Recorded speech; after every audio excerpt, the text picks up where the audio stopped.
फागुन के त्योहार में मेरा देवादिदेव महादेव माता पार्वती के साथ होली खेलता है, मेरा कृष्ण कन्हैया राधा रानी के साथ होली खेलता है।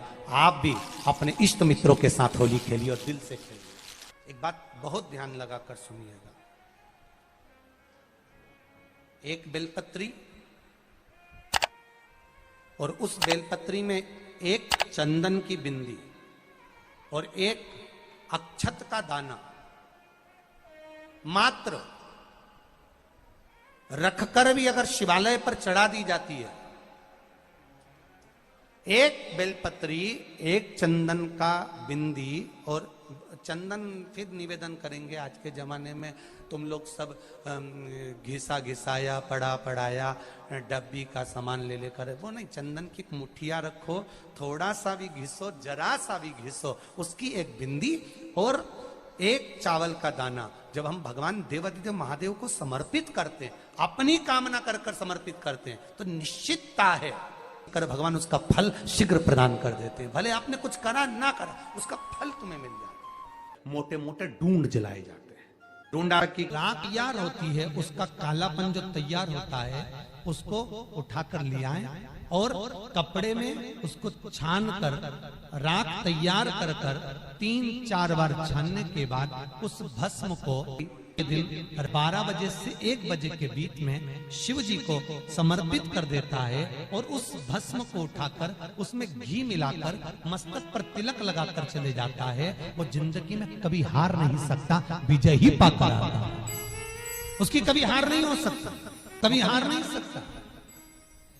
शिव महापुराण की कथा कहती है वो भस्म विजयता को प्रदान करती है। आपको किसी से नहीं कहना, किसी के हाथ नहीं जोड़ना, केवल वो भस्म का तिलक लगाकर जिससे आपका काम निकालना है उसके सामने पहुंच जाइए, आपको सुख का अनुभव हो जाएगा, कार्य सिद्ध। तो भस्म इतनी भस्म में वो बल होता है कि भाग्य की रेखा को भस्म बदल देती है। ज्यादा तकलीफ हो तो भस्म शंकर को लगाओ और वही भस्म का त्रिपुंड मस्तक पर लगाओ। भस्म भाग्य की रेखा को बदल देती है। भस्म में वो बल होता, रेखा को भस्म बदल देती है।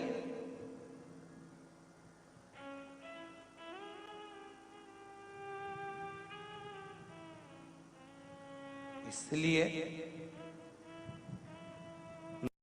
मैं सबसे निवेदन करूंगा, कभी मौका लगे तो हम सूचना देंगे आपको, सीहोर की कथा में बोलेंगे, तो कभी मौका लगे तो एक बार महादेव की होली खेलने के लिए आप सीहोर, कभी मौका लगे, तुम ब्रज की होली तो बहुत खेले होगे, एक बार महादेव की होली खेलने सीहोर आओ। हमारा कुबेरेश्वर बाबा भी होली खेलता है, ऐसा रंग में रंगता है कि वो फिर रंग कभी छूटता ही नहीं। एक ही दिन करते हैं वहां, बस एक तो कभी अपने स्वभाव को नहीं बदलना। हम भी उसमें रहते हैं, पूरी होली में आपके साथ में गुलाल खेलने के, हम भी सामने तुम्हारे साथ साथ चलते, क्योंकि हम 5 महादेव के साथ होली खेलने के लिए उस दिन निकलते हैं। 5 महादेव, उस दिन हमारा नियम रहता है 5 महादेव के मंदिर जाना है, उनके साथ रंग खेल कर आना। 5 महादेव के साथ जो रंग खेला वो जिंदगी में पंचम इंद्री हो, चाहे वो कर्म इंद्री हो, चाहे वो ज्ञान इंद्री हो, चाहे वो मन रूपी इंद्री हो, ये सब भगवान के रंग में रंगी रहे। इसलिए हम 5 महादेव के साथ होली खेलने के लिए उस दिन निकलते हैं। हमारे कभी आपको मौका लगे तो आप अंदाजा लगाना, जो सीहोर के आसपास के हो या आसपास रहते हो, और छुट्टी मिल जाए तुम्हें होली के समय पर, तो उस समय पर स्मरण करना, जिस दिन होली जलती उस दिन नहीं, उसके दूसरे दिन भी नहीं, उसके तीसरे दिन शिव तत्व। सुबह हम जल्दी उस समय 9 बजे होली खेलने के लिए बाबा के साथ निकल गए। शिव तत्व, अहम से, अहंकार से दूर हो जाओ। दिवाली तुमको थोड़ा सा अभिमान सिखा सकती है, रक्षाबंधन तुमको थोड़ा सा अभिमान सिखा सकती है, मकर संक्रांति तुमको थोड़ा सा अभिमान सिखा सकती है। कई माताएं मकर संक्रांति पर सामान बांटती है, कोई कहेगी मैंने चलनी बांटी, कोई के मैं बाल्टी बांटी, कोई के मैं डब्बा बांटी, मैंने तो ये बांटा, मैंने तो थोड़ा सा अहंकार सिखा सकती है मकर संक्रांति भी। रक्षाबंधन भी तुमको अहंकार सिखा सकती है, मैंने तो देखो चांदी की राखी बांधी, मैंने सोने की राखी बांधी, मेरे बहन ने साड़ी दी, मेरे भाई ने ये दिया, मेरे भाई ने, वो भी अहंकार सिखा सकती है। दीपावली भी अहंकार सिखा सकती है कि मेरे पर्दे इतने के लगाए, सोफा सेट इतने का लिया, बेडशीट इतने के लिए, मैंने घर में रंगोली ऐसी डाली, मैंने गुजिया पपड़िया ऐसा बनाया, वो भी अहंकार सिखा सकती है। सारे त्योहार अभिमान सिखा सकते हैं, केवल एक होली ऐसी होती है जो अहंकार से भी सिखा सकती है। मालूम नहीं पड़ता व्यक्ति की शान क्या, सत्ता क्या, शोहरत क्या, कौन हो तुम, वो रंग में डूबे हुए हो। बस शिव तत्व वही कहता है, इस महादेव के रंग में एक बार अगर डूब गए तो फिर तुम उस रंग में रंगने के बाद दूसरा रंग तुम पर चढ़ता नहीं है। आ रही है निवेदन है, अगर किसी को कलर लगा रहे हो, रंग लगा रहे हो, या किसी को रंग में डुबो रहे हो, या किसी को रंग लगा रहे हो, तो हम जिसको रंग लगा रहे हैं इतना विचार जरूर करना कि इसके साथ जिंदगी में हम कभी अपना रंग बदलेंगे नहीं, इसको और गहरा करते चले। कलर लगाओ, खूब लगाओ, गुलाल लगाओ, खूब लगाओ, पर जिसको रंग लगा रहे हो उसमें एक प्रेम का रंग भी जोड़ो कि हम आखिरी तक ये रंग ना बदले, ये रंग ना बदले। समय बदलता रहेगा, जीवन बदलता रहेगा, पर आज के मनुष्य भी अपना रंग बदल। होली आ रही है, लगी नहीं रिया की होली जैसा है।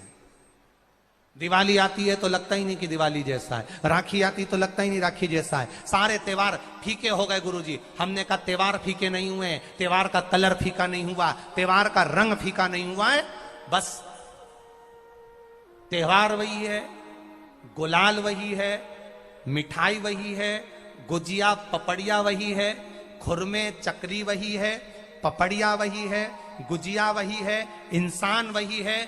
बस बाजार में से जो रौनक समाप्त नहीं हुई है, रौनक आपके भीतर की समाप्त हो गई। आपके भीतर इतनी ईर्ष्या भराती गई, इतनी ईर्ष्या भराती गई, इतनी ईर्ष्या भराती गई कि वो ईर्ष्या के कारण, उस अहंकार के कारण, उस अहम के कारण तुम एक दूसरे से मिलना पसंद नहीं कर पाते। पहले के लोग कहते थे हमारे यहाँ जब होली होती थी इतने लोग आते थे, मिलने जाते थे, गुलाल लेकर जाते थे। आजकल तो कोई दिखता नहीं है। कारण केवल इतना सा है, तुम्हारा अहंकार, तुम्हारा ईगो, तुम्हारा अभिमान तुम्हें अपने घर से बाहर नहीं निकालता। तुम घर से बाहर नहीं निकलते अपने अहंकार के कारण, अपनी काया के कारण, अपनी अभिमतता के कारण। आप दूसरे से मिलना पसंद नहीं करते। जरा सा कोई ने कलर लगाया तुम्हें क्रोध आ गया, जरा सा किसी ने गुलाल लगाया तुम्हें गुस्सा आ गया, जरा सा कोई आया भाभी जी भैया जी करके गुलाल लगा गया, तुम न न न न न न न न न, कहां जाओ? इतने वीआईपी हो गए, इतने वीआईपी हो गए, इतने वीआईपी हो गए कि अपने त्योहारों से भी दूर हो गए। मेरा निवेदन है, होली का त्योहार आ रहा है, उस फागुन के त्योहार में मेरा देवाधिदेव महादेव माता पार्वती के साथ होली खेलता है, मेरा कृष्ण कन्हैया राधा रानी के साथ होली खेलता है। आप भी अपने इष्ट मित्रों के साथ होली खेलिए और दिल से खेलिए। अरे सीहोर में, सीहोर जिले में एक होली होती थी। उस होली का नाम हमने पिछली बार बदल दिया था। कौन सी होली कर दी थी? महादेव की होली। पिछली बार हमारे सीहोर जिले में हमेशा होती आई थी वो होली, थोड़ा उसका नाम हमने चेंज कर दिया था तो उसको महादेव की होली कर दिया था। मेरे सीहोर जिले के रहने वाले सभी रहवासियों से, जिले भर के निवासियों से निवेदन करना चाहूंगा, वो पुरानी होली को बंद कर महादेव की होली नाम दिया गया है। शिव मंदिर में जाना है, चंदन का जल शिव जी को 1 लोटा चढ़ाना। एक बात अपनी जिंदगी में उतार कर रखो, शंकर भगवान को घी का दिया भी लगाओ तो तुम्हारे घर में जो असली घी हो, थोड़ा सा भले 1 बत्ती लगाओ, भले इतनी सी बत्ती जलाओ, पर असली घी की जलाओ। शिव जी को अगर चंदन भी लगा रहे हो तो असली लगाओ। शंकर भगवान को चावल भी चढ़ा रहे हो तो असली चढ़ाओ। शंकर भगवान को अगर अष्टगंध भी चढ़ा रहे हो तो असली चढ़ाओ। केमिकल का कोई चीज मेरे महादेव को मत चढ़ाओ जिससे भगवान शिव की मूर्ति नष्ट हो। ऐसी कोई चीज मेरे महादेव को ना चढ़ाओ। अगर शंकर भगवान के साथ आप होली खेल रहे हो तो चंदन का पानी शंकर भगवान को चढ़ाइए, अष्टगंध का जल भगवान शिव को चढ़ाइए। तो करो तैयारी, आ रहा है त्रिपुंडधारी महादेव की होली। बड़े आनंद के साथ मेरा निवेदन, अपने शिवालयों में, शंकर जी के मंदिरों में, सीहोर जिले के प्रत्येक शिव मंदिर के अंदर चंदन का जल 1 लोटा अवश्य चढ़ाएं, महादेव की होली अवश्य मनाएं। और भाव के साथ 5 मंदिर हम भी जाएंगे, कोई जुलूस नहीं, कोई क्रम नहीं, बस बाबा को आराम से जल चढ़ाना ही एक नियम है और बाबा को जल चढ़ाएंगे। आप सब बड़े आनंद के साथ महादेव की होली का स्मरण करिए। महादेव की होली के दिन अष्टगंध चढ़ता है, चंदन चढ़ता है, अबीर चढ़ता है, गुलाल चढ़ता है, पर शिव पर रोली कुंकू नहीं चढ़ता। पर लिंगाष्टक के अंतर्गत कुमकुम चंदन लेपित लिंगम, या स्पष्ट किया कि कुंकू चंदन। तो महाराज जी फिर ये चरित्र का वर्णन, कुंकू तो यहाँ लिखा है कि कंकु चढ़े, तो बहुत ध्यान देना महाराज। शंकर भगवान के शिवलिंग पर आपको फिर निवेदन करूंगा, भगवान शंकर का ये शिवलिंग है, ठीक है, ध्यान देना। ये माता पार्वती का स्थान है, बीच में सुख सुंदरी, राइट लेफ्ट भगवान के पुत्र, ऊपर 5 कन्या। पूरे शिवलिंग पर आप सब कुछ समर्पित करो, पर कुंकू जब भी शंकर को चढ़ाओगे तो जो पार्वती का स्थान है वहीं पर आप चढ़ाए, पार्वती का स्थान। क्योंकि माता जगज्जननी जगदम्बा माता पार्वती ने शंकर से जो मांगा है, आपके शरीर पर रक्तांबर ना दे, ठीक है, आपके शरीर पर रक्तांबर ना दे महाराज। क्योंकि कोई भी पत्नी अपने पति को कभी रक्त में सना हुआ नहीं देखना चाहिए। महादेव की होली के दिन पर बेलपत्री की जड़ के नीचे जाकर प्रयास करा करो कि लाल चंदन का जल, लाल चंदन को घिसकर कलश में उस चंदन को डालकर जल भरकर उसको बेलपत्री की जड़ के नीचे सींचन करने का प्रयास करा करो। है कि धीरे धीरे कर कर वो दुख समाप्त होगा, वो दुख कटेगा ही। एक बहुत ध्यान देने वाली बात है कि अगर मान लो कि कहीं पैसा अटक गया है, नहीं आ रहा है, बहुत अथक प्रयास कर लिया, चंदन का जो जल होता है ये व्यक्ति के जीवन में जो धन कहीं रुक गया, अटक गया, नहीं दे रहा, बेलपत्री के वृक्ष के नीचे, जड़ के नीचे सींचन करने से वो प्राप्त होता है। अथर्ववेद में वर्णन किया गया कि पीपल के वृक्ष की जो जड़ होती है, बेलपत्री के वृक्ष की जो जड़ होती है और आंवले के वृक्ष की जो जड़ होती है, इसके नीचे स्वर्ग का निवास होता है। किसका निवास है? स्वर्ग का निवास। जहां पर ये वृक्ष होता है और उस वृक्ष के नीचे बैठकर हम जब किस जल का सींचन कर रहे हैं, जैसे अभी आपको कहा था कि जल में अगर लाल चंदन मिला हो और आप बेलपत्री के जड़ में सींचन कर रहे हैं तो लक्ष्मी की आवक बढ़ेगी। कहीं पैसा अपना अटक गया, नहीं आ रहा, आएगा। पीपल की जड़ में इत्र का जल, पीपल की जो जड़ होती है उसमें इत्र का पानी, थोड़ा सा जल, उसमें थोड़ा सा इत्र का भाग हो महाराज, और आप भगवान पीपल देव, पिपलेश्वर महादेव का स्मरण कर कर पीपल की जड़ में अगर जल चढ़ा रहे हैं और मान लो शरीर में कोई कष्ट हो गया है, शरीर में कोई रोग हो गया है, कोई मालूम पड़े ये हाथ 4 दिन से दुख रहा है या 4 दिन से ये नस दब गई है या ये कमर दब रही है, तो आप 2-4 दिन कर देखो, कलश के अंदर जल, जल में इत्र का थोड़ा सा भाग, पीपल की जड़ के नीचे आप उसका सींचन करिए पिपलेश्वर महादेव के नाम से। उस जल को थोड़ा सा भाग लेकर आ जाओ उसी में से जो चढ़ाया है, और उस स्थान पर जहां कष्ट है उसको लगाना प्रारंभ करिए। 2 दिन 3 दिन कर कर देखो। प्रैक्टिकल करने में क्या जाता है, सियोर वाला महाराज झूठ बोल रहा हो तो। कभी कभी अगर ऐसा लगे जीवन में कि दुख बहुत ज्यादा आ गया है, बहुत तकलीफ आ गई है, तो लाल चंदन को घिसकर उस लाल चंदन का लेपन भगवान शंकर पर कर कर फिर पानी चढ़ाओ। अगर कोई संकट भारी है और निकट रहा, जैसे किसी नारी का गर्भ नहीं ठहर रहा, 15 साल हो गए, 20 साल हो गए, 25 साल, जैसे इसने लिखा एक माता ने कि 18 साल की बेटी हो गई थी पर संतान में पुत्र नहीं, तो उसने भाव से कथा सुनी। ऐसे आपके भीतर अगर 20 साल हो गए, 25 साल हो गए, 30 साल हो गए, संतान का सुख ही नहीं है, लाल चंदन का लेपन बाबा भोलेनाथ पर करना प्रारंभ करो। पीठिका पर लाल चंदन का लेपन करना प्रारंभ करो। लाल चंदन से बाबा का श्रृंगार करना प्रारंभ करो। एक बेलपत्री पर लाल चंदन, दोनों पत्ती नीचे वाली, जो नीचे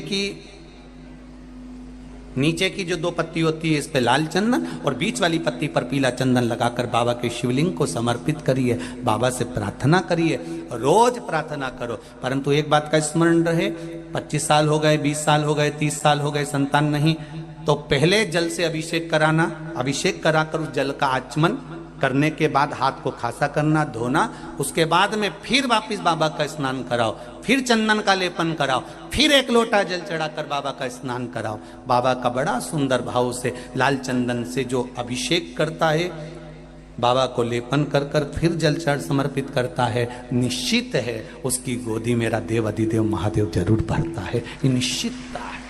हम तो बेटियों से भी कहते हैं, जिसका विवाह नहीं हो रहा हो, 25 साल, 30 साल, 27 साल, 28 साल, 32 साल, 40 साल हो गए हो, नहीं हो रहा हो बेटा बेटी का विवाह, उसे लाल चंदन का प्रयोग अशोक सुंदरी वाली जगह पर 7 बिंदी लाल चंदन की लगाकर 7 बेलपत्र 7 बिंदी पर रखिए, और महाराज अपनी कामना कर कर भगवान से आइए। बाबा देगा, करेगा, 3-4 महीने में विवाह पक्का करेगा। ये लाल चंदन की महत्वता है। शिव तत्व। रोग बढ़ गया, बेलपत्री के वृक्ष के नीचे दीप लगाना प्रारंभ करो। बाबा से विनती कर कर घी का दिया लगाइए बेलपत्र वृक्ष के नीचे, बाबा से निवेदन करिए, रोग निवारण होगा।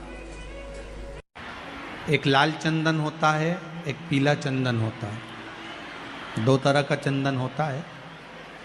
जैसे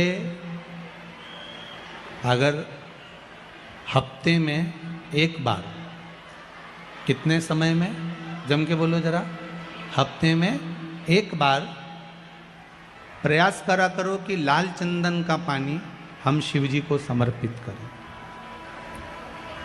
और लाल चंदन का पानी अगर शंकर जी को समर्पित कर रहे हो तो शिव मंदिर में चढ़ाने के बाद में थोड़ा सा पानी बचा हुआ किसी बेलपत्री के वृक्ष के नीचे समर्पित करो। किसी भी बेलपत्र के वृक्ष के नीचे लाल चंदन का पानी थोड़ा समर्पित करें। जैसे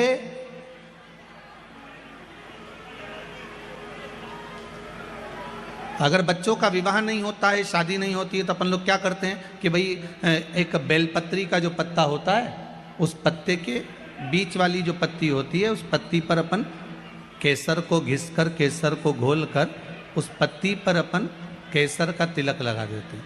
और केसर का तिलक लगाकर जिसका विवाह नहीं होता, उसकी ये बीच वाली उंगली पर ये बीच वाली पत्ती को अंगूठे से टच कर कर उसको रख देते हैं।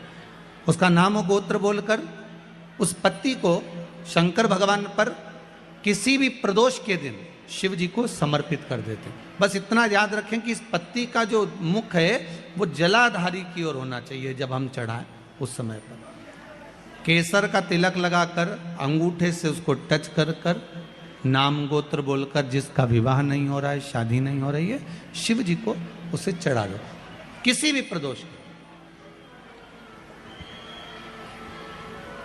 और किसी भी शिव मंदिर में आप उसको समर्पित कर सकते। किसी भी प्रदोष को किसी भी शिव मंदिर में आप समर्पित कर दीजिए।